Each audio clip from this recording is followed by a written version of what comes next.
കിൽക്കുവിൻ്റെ സ്കൂട്ടറിൽ തന്നെ ഈ ഒരു ടെക്കോമ ഇരിക്കട്ടെ എന്ന് ഞാൻ വിചാരിച്ചു. കാരണം എന്താണെന്ന് വെച്ചാൽ സ്കൂട്ടറിൻ്റെ നിറവും മഞ്ഞയാണ്, പൂവിൻ്റെ നിറവും മഞ്ഞയാണ്. ടെക്കോമകൾ എപ്പോഴും പൂ തരുന്ന ഒരു ചെടിയാണ് കേട്ടോ. എൻ്റെ കയ്യിൽ ഒരു ഓറഞ്ച് കൂടിയുണ്ട്, അതിനകത്ത് ഇപ്പോൾ പൂവില്ല, അതുകൊണ്ടാണ് കാണിക്കാത്തത്. എന്തായാലും ഈ യെല്ലോ ടെക്കോമ പെട്ടെന്നൊന്നും ചീത്തയാവോ ഇല്ല.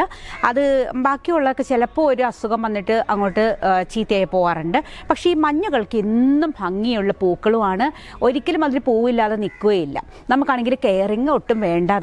ഇത് ഞാൻ കാണിച്ചിരിക്കുന്ന എല്ലാ ചെടികളും അങ്ങനെയാണ്. നമ്മൾ ഒട്ടും തന്നെ കെയർ ചെയ്യേണ്ടാത്ത, നമ്മൾ അതിനെ നോക്കി നമ്മുടെ സമയം മെനക്കെടുത്തേണ്ട ആവശ്യമില്ലാത്ത ചെടികളെയാണ് ഇന്ന് കാണിച്ചിരിക്കുന്നത്. കുറച്ച് വേറെ ചെടികളൊക്കെ ഉണ്ട്, അടീനിയൊക്കെ ഉണ്ട്. പക്ഷെ അതൊന്നും തന്നെ ഇന്ന് ഞാൻ കാണിച്ചിട്ടില്ല. ഇത്തരത്തിൽ നമുക്ക് എപ്പോഴും മെയിൻറ്റെയിൻ ചെയ്ത് പോകാൻ പറ്റുന്ന ചെടികൾ.